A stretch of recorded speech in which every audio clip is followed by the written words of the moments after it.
Happy Friday, everyone.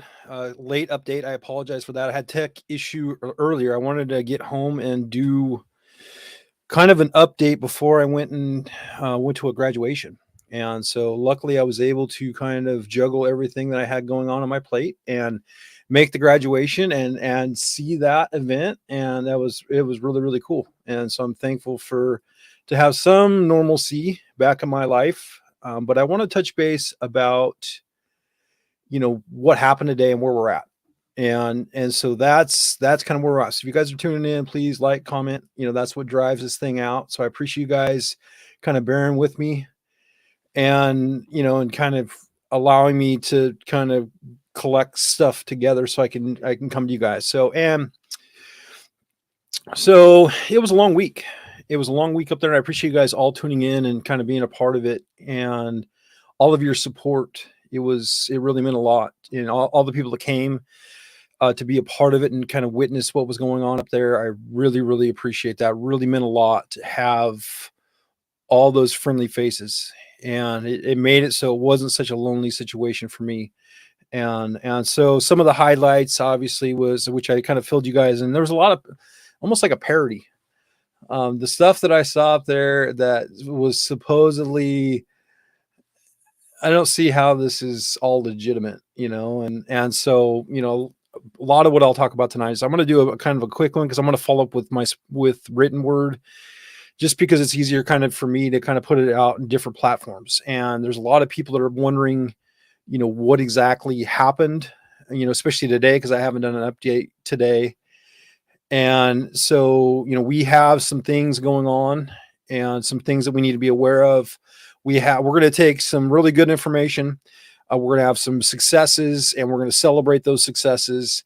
And then obviously it's going to be a waiting game for the next, couple of weeks until she makes her official ruling. And so, that's kind of where I'm at. So I want to give you guys kind of a brief update on what's happening. And so today, we showed up, we got there, before we're pretty early today, just because we're concerned about, what was going on. Hey, John, how we doing, buddy? And so this is John Petrolino. He's a good friend of mine. He's an accomplished author. He's world famous author. And so he actually gave us some pretty good PR coverage, last week on the Freedom of Information Act request. I really, really appreciate him, doing what he's done for us. And he's done a lot of good work for the two-way industry, or two-way community. It's been a long day, so I apologize. My words might come out a little mixed up sometimes. So here's where we're at. So we got there 8:30, got inside the building. There was a good crowd of us, and I was really, really glad to see all the friendly faces that came in there, and they were excited to be there. And so we typically this whole week we were, it was me and another guy or maybe two other people. The sheriff was there every week, and the Sheriff Brad was definitely my hero.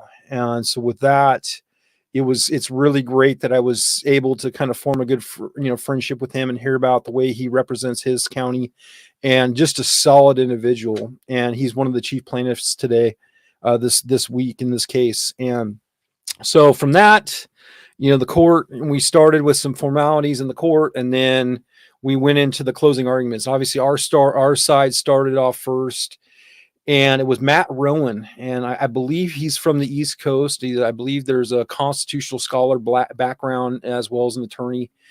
The guy is phenomenal. And so the guy, there was a couple times throughout the week where he came in and added the constitutional part to the conversation, and he did it in a very effective way. And I was really, really thankful to get that stuff on the record, because obviously what we're doing right now is we're planning for a loss. So, we hate to admit a failure here, but we're, trying to establish a record. So when it goes to the next court, everything is there. And so, he starts talking about liberty. He talks about like I'm full on, I'm nerding out with his testimony. I have two, legal pads. I took complete notes, filled up 1.5.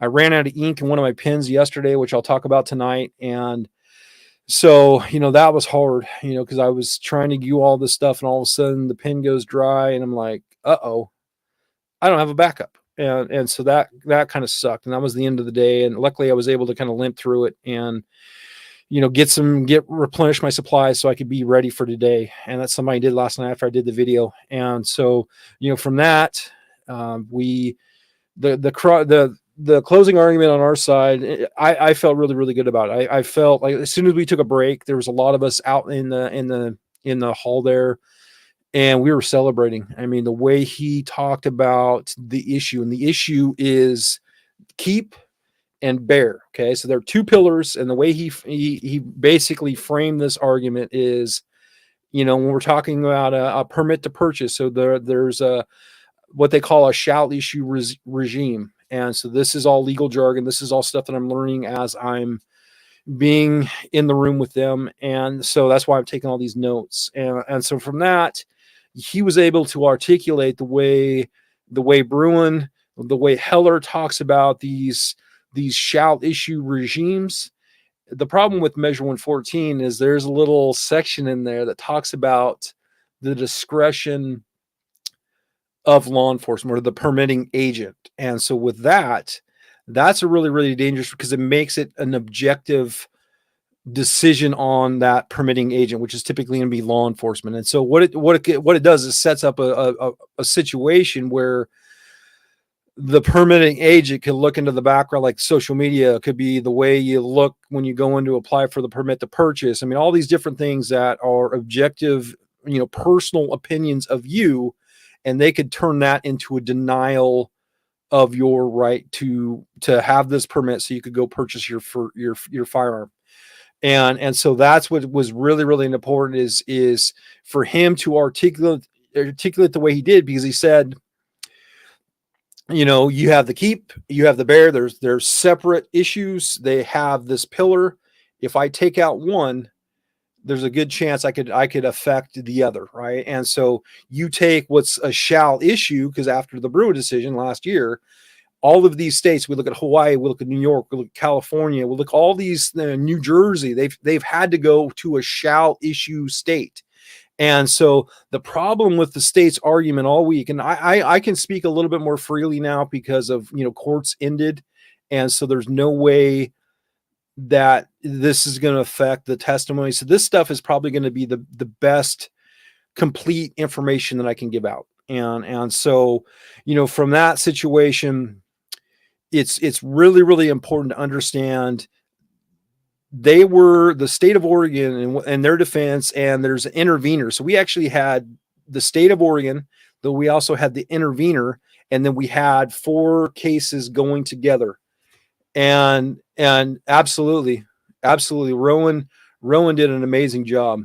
And I saw that from Oregon Firearms Federation. I wanted to hold off putting that information into what I was doing, just because I wanted to give my side, because I've had all these people following me for, a year now. And so I want to be able to kind of present that. I'm not upset about it. No big deal.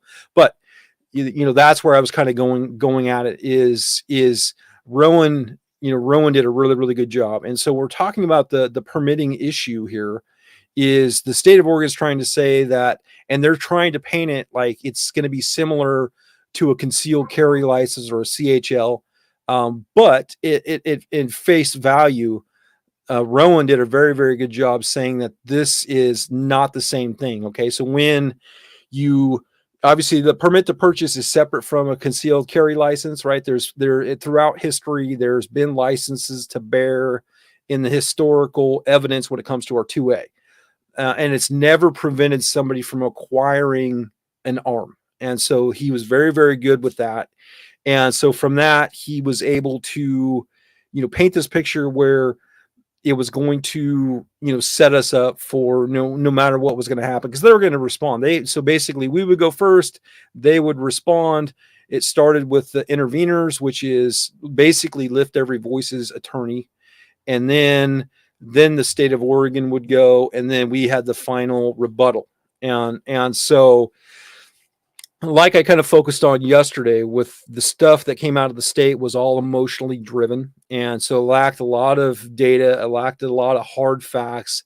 and it was very heavy with the emotional. They had, Jenna Longnecker, she lost her mother at Clackamas Town shooting, which I covered last night in the video that I did, which basically discredited everything that she talked about because of my own personal experience with that situation. And so from there, he did a good job talking about the way the permit, now we have this objective ruling from the permitting agent, which is law enforcement.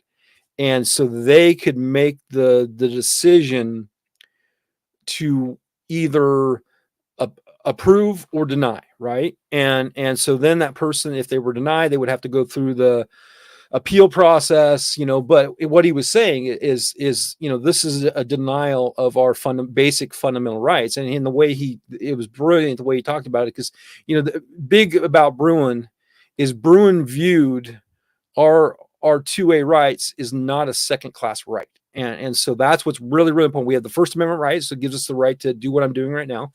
The Second Amendment is the one that gives us the right to keep and bear arms for lawful self-defense. I heard a lot of that this week. I really enjoyed the fact that got on the record. And from a historical standpoint, that was really, really great. And so from there, he did a really good job. And we talked about, the FBI. This one's really, really critical. So I've covered this before, but the FBI has a burden of information that has to be met for them to actually perform these background checks. And under federal law, they're very specific on what kind of information is going to be allowed when it comes to them doing these background checks. And so part of that comes to the fingerprint process. And what's important to note here is the fact the state of Oregon, the criteria for Measure 114 does not meet the limited minimum for the FBI to perform this function, right? And what's really, really brilliant about that is the fact that in Oregon revised statute that the permitting agents, was our LEO, if they do not have the authority to issue these permits without the FBI's fingerprints. And basically it says in the statute that the FBI has to give them an approval so they can go ahead and process the permit so you can have a permit to go buy a firearm. And so, that's what's so hilarious about this situation. And it's literally amateur hour. And I told you, I've been telling you for a long time, this is somebody from the outside of our state writing this legislation. They're trying to copy and paste it all over the country, right? So this is Everytown. This is Moms Demand Action.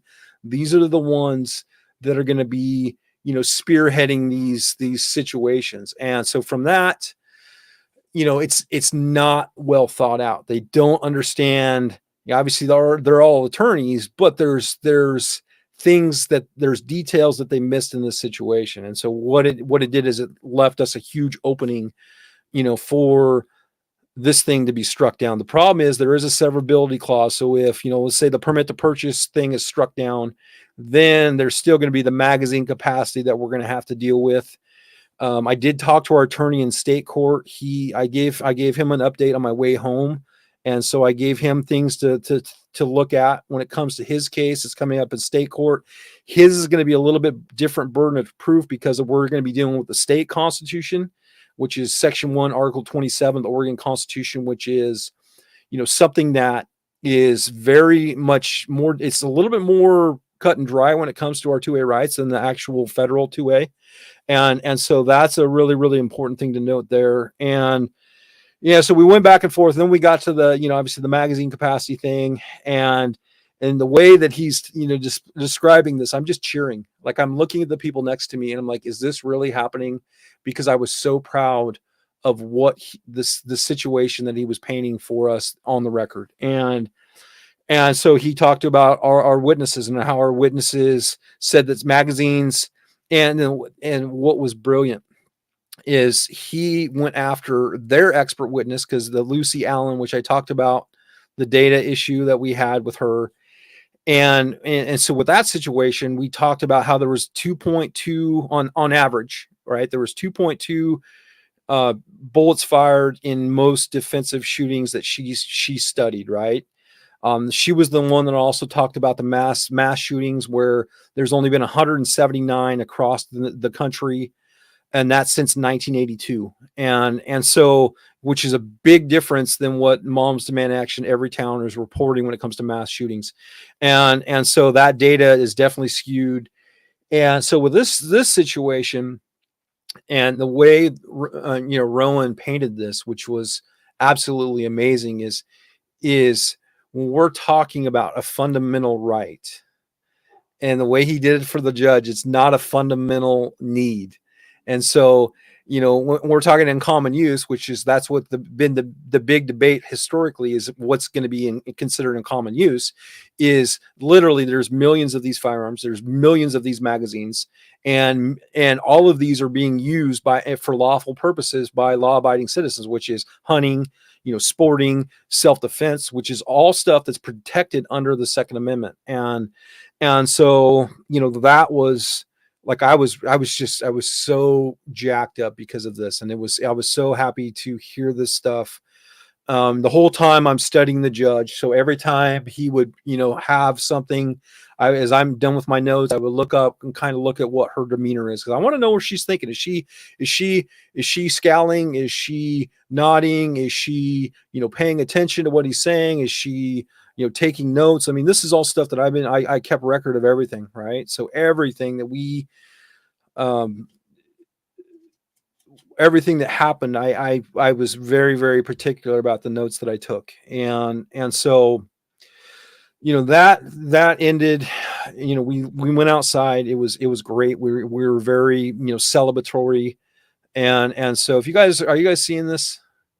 I think I have people tuning in, but I'm not seeing any comments. So I don't know if you guys are engaging or what, but if you are, I'd appreciate it, because that would really help more people see this stuff. And so thank you, Stuart. I appreciate you. And so from that, we went into the interveners. Okay, the interveners are, basically Lift Every Voice's attorneys, and they're funded by, probably either Everytown there. I mean, that's the special interest that we talked about. The special interest money, they're the ones that are part of the suit. What they're trying to do is to wear us down, take away our ability to fight this through, attrition, right? So their attorneys, they had some slick attorneys. Holy crap. And it was fun to watch. I mean, obviously they're not on my side, but I was impressed. I was impressed. I've seen a lot of the stuff in my history, and these were all the attorneys that were in there. I mean, there was 20 of them, 20 plus. All of them were, A-level attorneys, and which sucks for us, right? Because it costs tons of money. And it's also sucks for us as taxpayers. But my Freedom of Information request asked at a request, I'm going to have those updated totals hopefully next week. And so with that, I'm going to put everything out here, and I'll get a hold of John, hopefully if he'll do another thing, and we will, go at this again, and we'll try to expose more for what this is. Because the problem is, and it came up, and so this is let's focus on one thing for a second. And obviously this is at the end of the testimony, so maybe I shouldn't. I'm going to do it anyways. I'm going to do it live.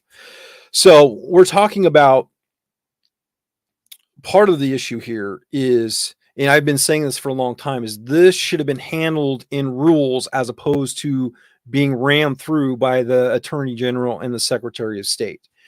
Both of those are, those are very, partisan, in Oregon. They're partisan. This, 113, 114, both of those at face value are unconstitutional. This stuff, we should have had a hold before this thing goes into effect, instead of the Attorney General saying to the Secretary of State, this thing has to go into effect within 30 days, because that's what it says in the Oregon Constitution. Okay. We could have solved all this stuff in the legislature. Okay. This is the way it should have gone. Okay. Instead of this, hurry up, let's ram it through and then shut down all gun sales in the state of Oregon, because that's effectively what they did, and also turn all of us into criminals.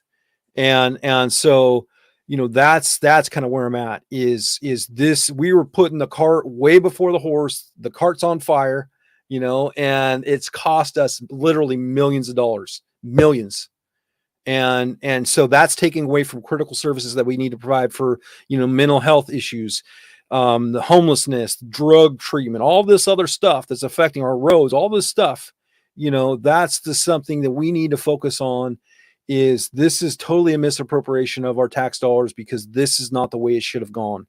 And I don't see it going anywhere like this in any other state. And I follow this stuff pretty closely. And so, that's kind of where we're at. We have to understand, what truly is at stake here. And so today, this is the thing I want to celebrate. And I know it's hard for some of us to really get behind, but we're talking about the quorum, in denying quorum. It came out 2 or 3 times today from the state, and once on our side, which I understand what he was trying to go with it, is he was trying to say that this should have been already handled in the legislature. And so what was important to note here is, fortunately for us, they can't kick it back to the legislature because there's no Senate to be part of this rulemaking process. Also, it stops 348. That came out in testimony today. They didn't name it, but I knew exactly what they were talking about because all the time I spent up there in the legislature.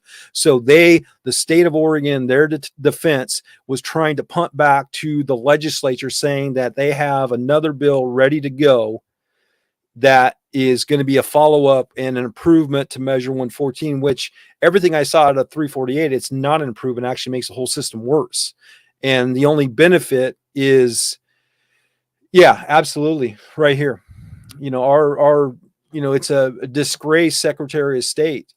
And we've been following the money. We've been tracking the money. We've been seeing how much is being spent, how much money is coming into their coffers so they can make these rulings. It's gross. It's really gross, because at the end of the day, after the millions we've spent, we're not any closer to having any kind of resolution. We're also not any closer to having any more lives saved.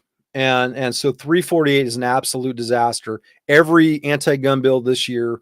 And so what we're going to celebrate, and we're going to celebrate this tonight, right, is we're going to celebrate the fact that none of these gun bills are going to go through. They are going to die. Okay. The legislature, it's still out. They're not going to come back because there's no compromise here. They're not going to saddle those young children with what's happening. And they're also definitely not going to come back because of the gun issue. And so it would behoove the president of the Senate to extend an olive branch instead of being arrogant about the whole situation and getting them back to work. And so another thing, that's kind of where I'm at. From that, the state presented their case. The problem I have with the state's case is they kept considering my magazine a bearable arm. Okay. There was no historical tradition that the magazine was considered part of an arm, because it was always in history. I love this word, accoutrement, an accessory, accoutrement, all the way back to the 1800s, or the founding of our country. Okay. And so that's what's really, really important to understand is the state was trying to say my arms were and that's why they worded it the way they did. Is what they did is if it's legal for me, and they kept saying, oh, you can still have your magazine right inside of my home or on the range. Okay. But if I'm going to have my magazine outside of that holds an arbitrary amount more than 10, it has to be in a locked storage container away from my firearm. So I got to have 2 cases. I got to have a case for my gun. I got to have a case for my magazine. And that's what I would be compliant to go from my house to the home, or to the range, excuse me. And so that's a real problem for me, because I would be it's a class A misdemeanor, up to 364 days in jail if I'm caught outside of my home. Right. Plus it's a $6,200 fine at worst case scenario. And so 100% here, Sarah. You see what I'm dealing with here? This is what I've been dealing with all week.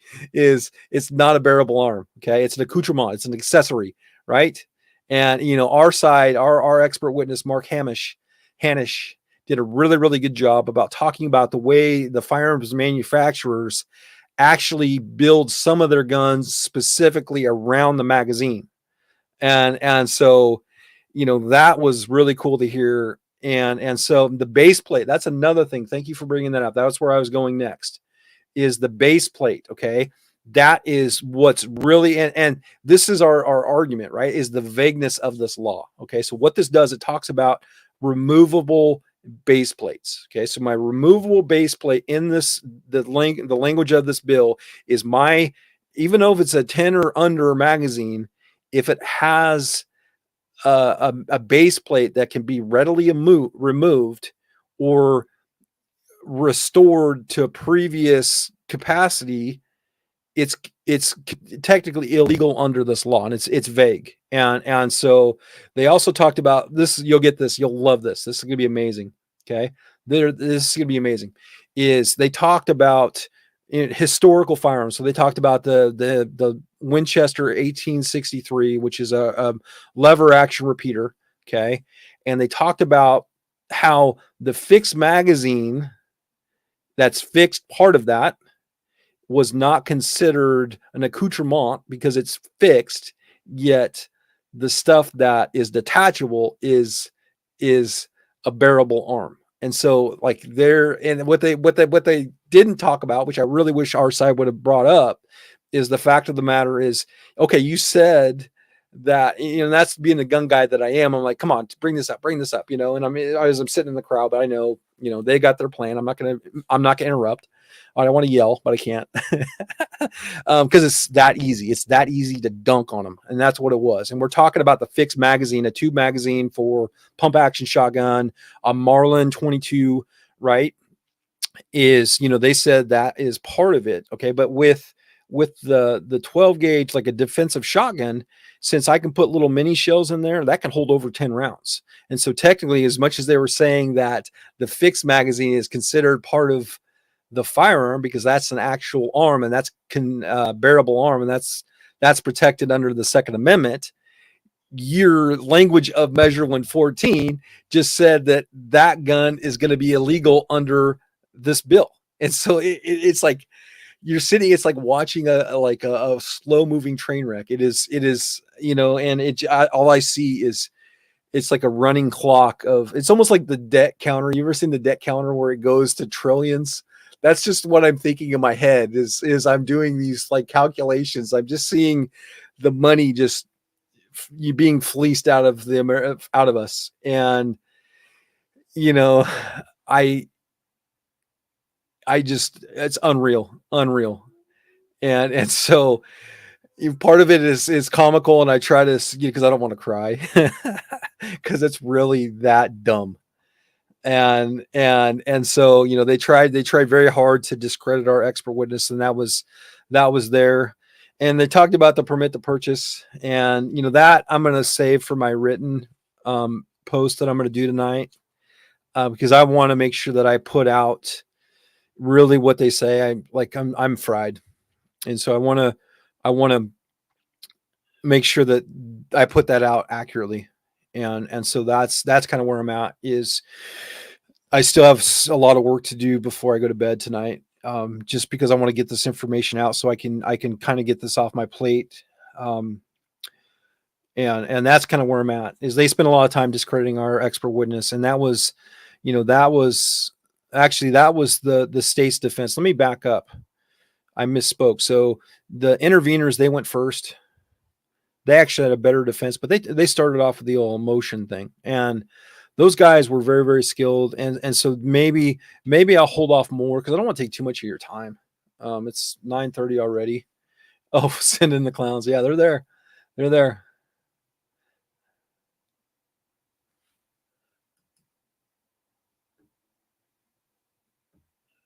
Well, yeah, for sure.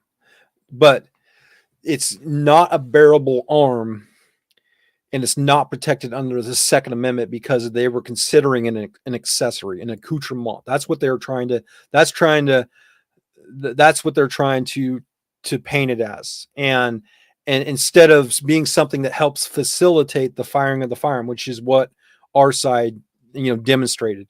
And what he did a really, really good job of talking about, he can remove the barrel, he can take off the stock for cleaning, all this other stuff.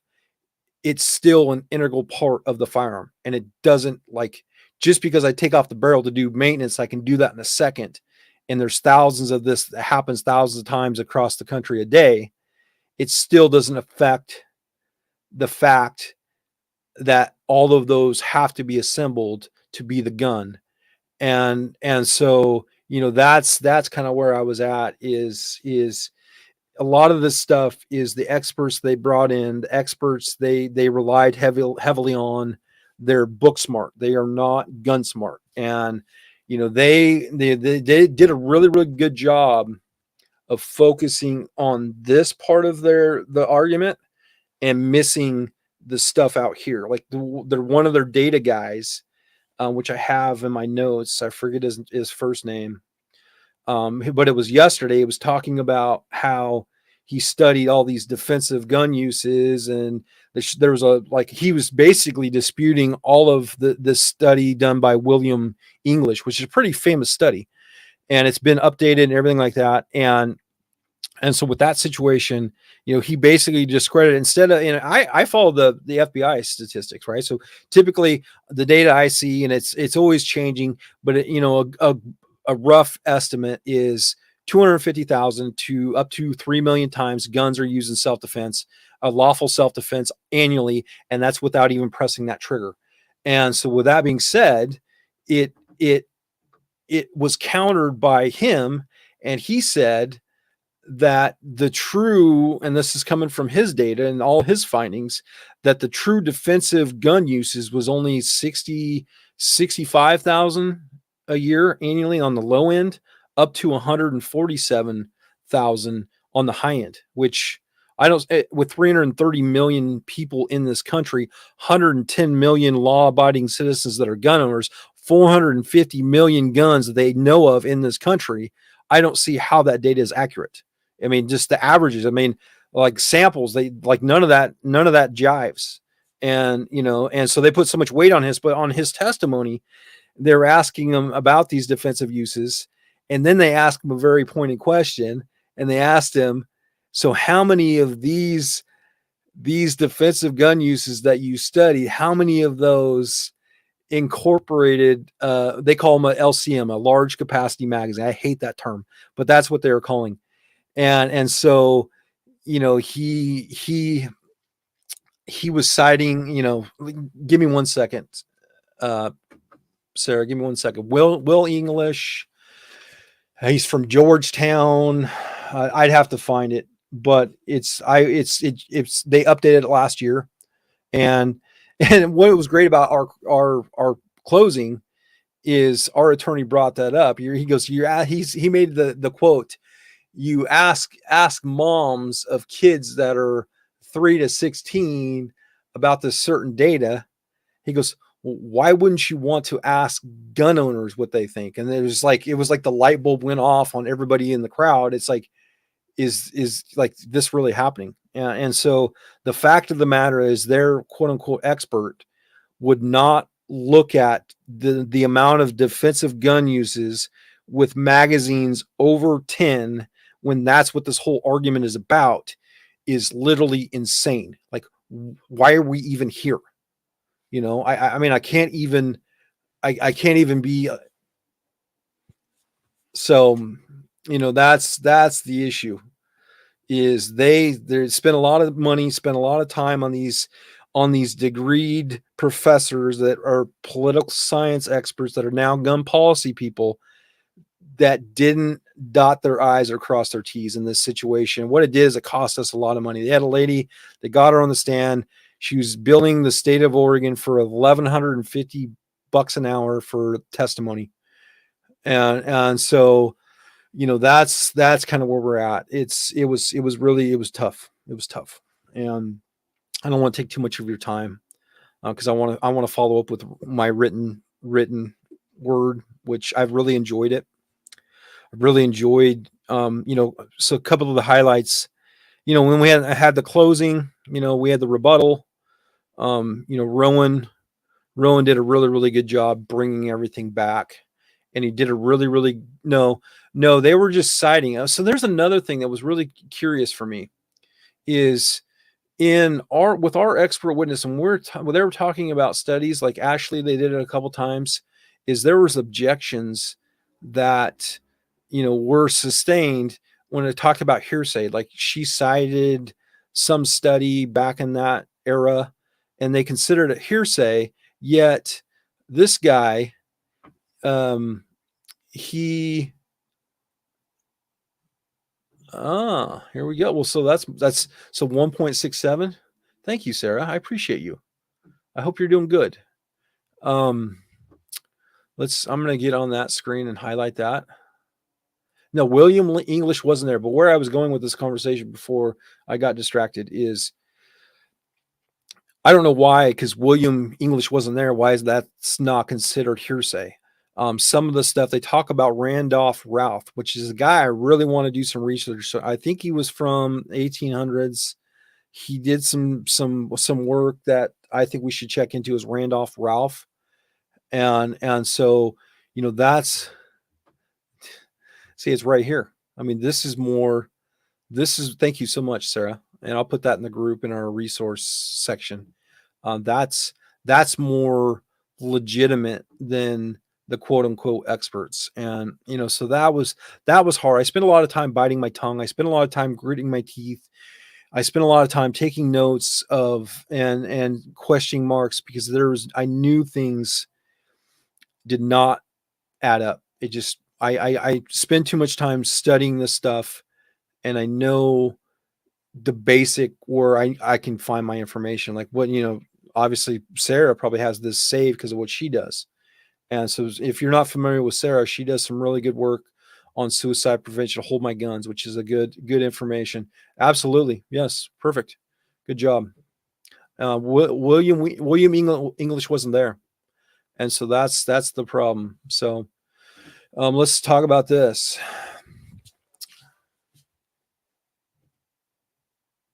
So what I want us to focus on is nothing is going to change because of this. This is a federal issue. This is not in state court. The state court, we have a TRO in place that's going to hold us. Yeah, good call. I need to save it as well. I'll put that on my thing. Thank you for sharing that. I think I have other ones, but I haven't. I've just been overwhelmed with what being up there and trying to report and stuff like that. So, it's been a tremendously long week. Like I'm probably going on over 60 plus at this point, hours. And then I'm on the range tomorrow, which I really look forward to because I got the kids tomorrow. I had a kids class Saturday. I have a kids class on tomorrow. And so I really look forward to that. And that's kind of what's kept me going throughout this process. Plus all the people, like all the people that showed up and all the people that supported and were engaged with this stuff and like made me feel like I was providing a value to Oregon gun owners. That really meant a lot to me. And so I had some really good conversation with people and made some good friends. And so, it was amazing. And so, that's kind of where I'm at, no, I wish I could have yelled. I would have got thrown out. So I'm not gonna jeopardize the work that we're doing by me making a mistake. We'll do it live. Yeah, that would have been funny. It would really nice to I don't know. It'd been nice to do a lot of things, but it's gonna be really nice if we win. And so all we can do now is just wait. And so what it's gonna look like. Thank you, Carrie. I appreciate it. And it's my goal is to give you guys a voice up there in Salem, empower you guys to make these, get a part of this process, right? Be part of the game. I know people from all over the country that are light years ahead of us because they already have established organizations. And so we do have Oregon Firearms Federation. I did speak with them today, had a good talk, really, really important we spend some money their way. This week was an expensive week for us at Oregon Firearms Federation. And so, if you can think about that, if you could do that, it would really help help this cause and say thank you. Another thing I want on the radar is I'm going to I'm going to do a post because there were sheriffs that showed up, and I want to thank those sheriffs, especially Brad Lowry. He's from Sherman County. He was one of the plaintiffs. He did a tremendous job. He gave me a coin, a challenge coin today, which was really really cool. And so um, champion. Like, I don't want to be a champion. I want to win, and I want you guys to win with me, because if I win, you win, and I want to build this up and bring us together and do the thing, and so and ultimately we can do it. It's going to help take the pressure off of me. I'm filling this gap, till I can get people up to speed, and so I don't worry about the TRO. TRO is going to hold until we get to state court in September, which I'll be there, and I'll be doing what I'm doing now. I'll be reporting live to you guys, and making sure I might break out, because just for old time sakes, just because I've had so much fun and I got so many messages and comments about this, I'm going to do this, right? And I'm going to close this up pretty soon, but I'm going to finish it from my piano room.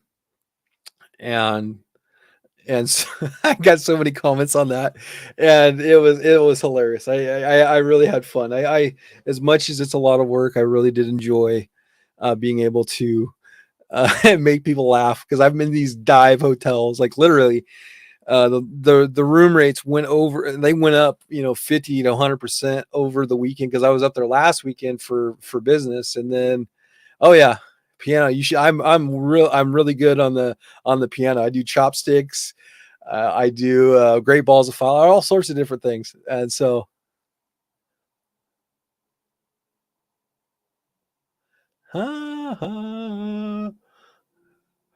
see me too, Kevin. Yeah, this is why I got you here, Sarah. Thank you for this. Absolutely.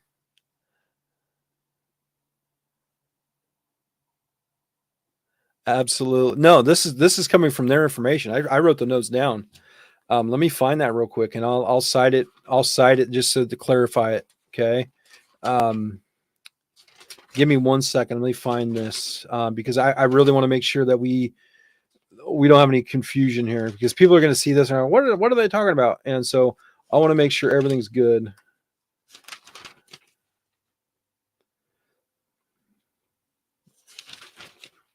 And page after page, page after page.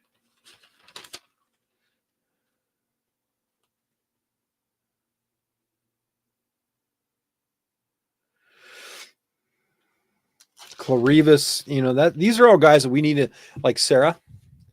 Like, I know you're my kindred spirit, but these are people we need to watch out for. Like this Louis Clarivas, these people, Dr. McKinsey, he was up there. I'm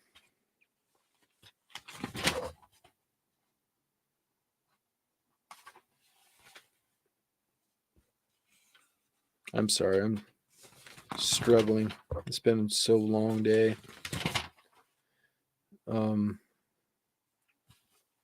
Brian DeLay, that's another one we should watch out for, Sarah.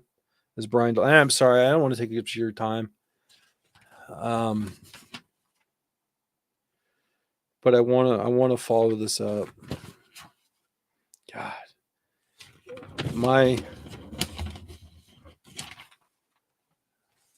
Hi, Chad. I didn't get killed in the streets, believe it or not. It was hilarious.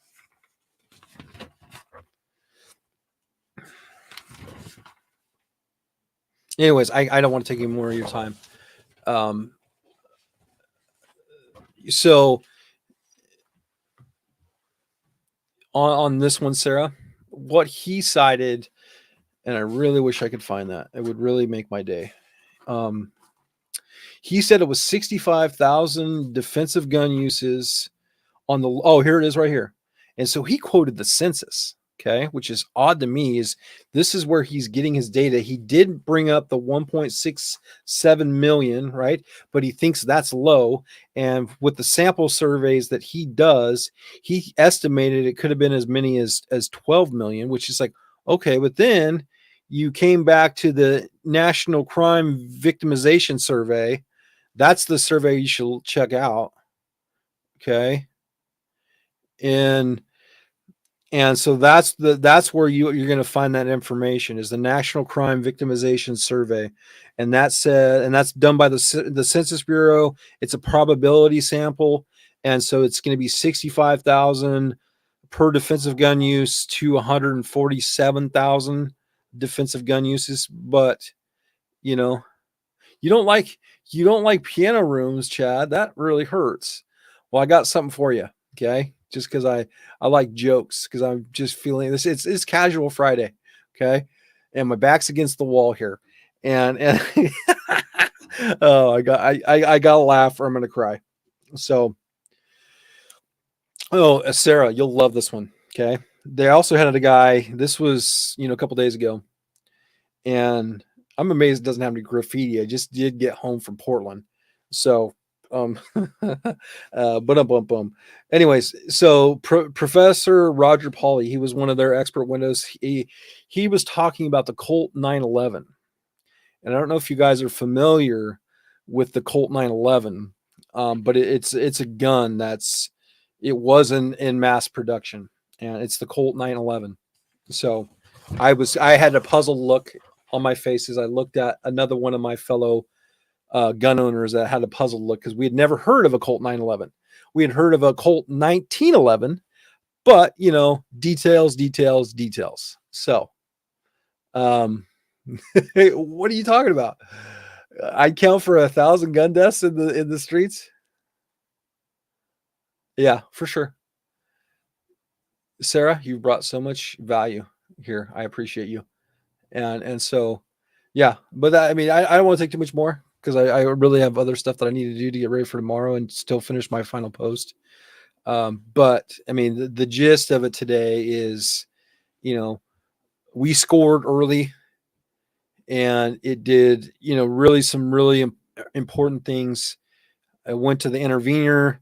They held their own, right? They held their own. Then the state of Oregon, they presented theirs is more, talk about vagueness. Rowan talked about the vagueness of this bill, and that's where it truly is. And so, that's kind of where I'm at. And so then we closed out, Rowan, and he finished strong. And so sign you up for a 911. My question for you, though, is, would a 911 jam like a 1911? So that's something we need to do some research on, so we can become experts too, and then charge the state of Oregon, thousands of dollars for expert testimony. So it was funny. It was funnier when he says Colt 911, and then the defendant's counsel repeats back Colt 911, and then they bring up the M1911 on the screen. It's just the small pleasures in life. Yeah. Oh, jam like an AR-14. Yes, absolutely. Yes. The weapon of war. There was talk of that today, and the tools of war, which is my magazine, is a tool of war because of Surefire. So Surefire got wrapped into all this stuff because of the way they're marketing to the war fighter. And so that was a big deal for the state. And so maybe if we know people at Surefire, maybe work on that, because it's being used in litigation against gun owners. Something to think about, if you know people, so, that's something to think about. Optics, everything's optics. And so we got to do better. So, oh man, I appreciate you guys. I appreciate you, Sarah, tuning in. So I did this on my personal page as well as I did inside the group. And so I had people following along, and I want to make sure that everybody sees kind of what I went through this week, so you guys kind of know. And so, Chris, yes, you're definitely getting a 911. Chopsticks. I probably would mess up chopsticks because I don't have any beat. Okay, so I got to talk to my friend Charlie Cook. He's the musician of the bunch, not me. So, so other than that, let's see if there's anything relevant that I need to say before I get off here. I think mostly I just want to say thank you. I want to say thank you for all the people that believe in me and supported me and know that my heart's in the right place and are cheering me on and helping me with this journey that I'm on to give you the best up-to-date information that I can give you firsthand because I'm there in the room. It's really amazing because I've read some of the articles coming out from the other side, and I haven't put them in the group. You've noticed there's been nothing from the other side because of the bias, and I'm not going to give them access to our platform so they can sell ads. I'm not going to click on it. I've read it, and it just gets deleted. I've got literally 30 Google alerts in the last couple of days about Measure 114, all this stuff, and it's just I take the time, I start looking through it, and I just delete it, and I'm not gonna play this game. So what I'm gonna do is I'm gonna step in and I'm gonna play the media, and I'm gonna give my people better information than they're gonna get from the media. And it's gonna be, obviously it's gonna have my own bias because I'm a gun guy, which I apologize for that, but I try to be. I mean, I guess I can't be objective because of my position. I believe in my right, my fundamental right to keep and bear arms. So I guess that's who I am and how I identify. And so I guess I can't compromise on that. And so I hope you guys understand. So, that's kind of where I'm at. So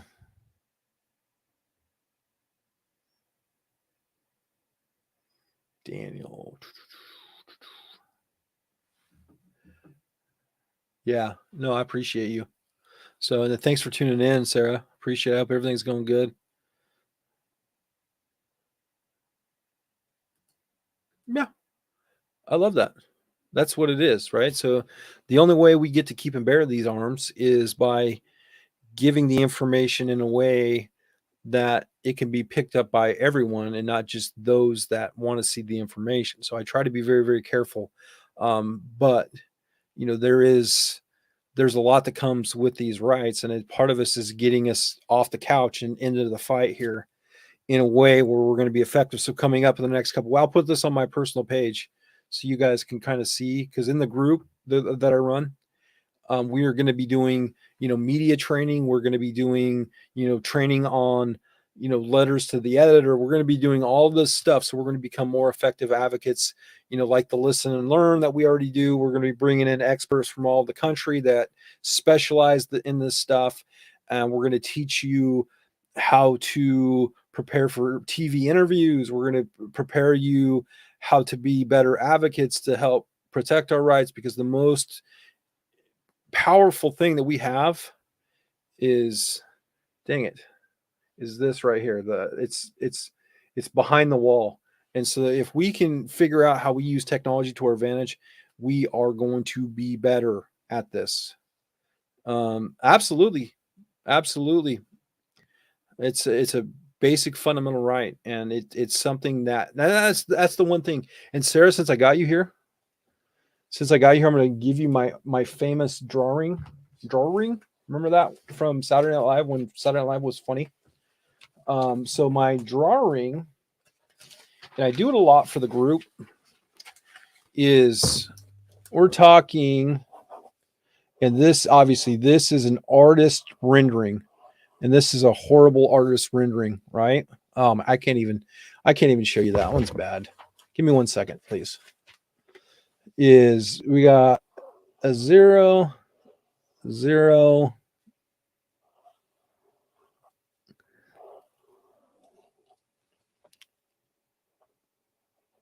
Okay. So I'll show you this. It's probably better without my little brick wall. Give me 1 second. And I'm gonna close out. I'm done. I promise you. And so there we go. We're back. So look at this. Oh, goodness, I got legal breeze falling everywhere. So look at this. So we have 4 pillars, right? So we have left, right, libertarian, progressive, right? These are all political parties, realistically, right? With the thing that we have in common, amongst other things, which I'll go, is our two-way. And that's where we all identify a certain way, but what we all have in common amongst all of our other rights is our Second Amendment right. And so that's the one thing that crosses all political divides, all socioeconomics, all racial, is this common factor that we all have a fundamental right to self-defense. And so obviously that's a horrible rendition, but you get the gist. Left, right, center, middle. It doesn't matter how you identify, you have this ability to exercise this right until they take that right away. And so it's your job to help safeguard that right by being here and putting in the work. And on that, I'm out of here. Binary, like a trigger. You got me. You got me, John. So that's that. You got me. And it's because I'm a poor artist. It's been a long day. So cut me some slack, John. So I love you too, Sarah. Thank you so much for tuning in. I'm out of here. Look for my written word. I'm going to work on that next. I've got a really cool photo that I'm going to share about my everyday carry. And so my everyday carry when I was in Portland, I'm going to show that to you guys. And so look forward to that. I feel really good about it. And it's something that is probably more effective than a 17-round magazine, to the benefit of the state of Oregon. And so I will share that in just a minute. I can't sleep, Sarah. I had so much to do. O's and ones. Yes, we love you too, John. So we'll talk to you soon, John. I appreciate everything you do. Keep up the work. And, we will talk at you later. Thanks for tuning in. I'm sorry it was an hour long. I'm the worst at just talking because I like to talk, especially about my rights and your rights. So thank you guys. Have a good night.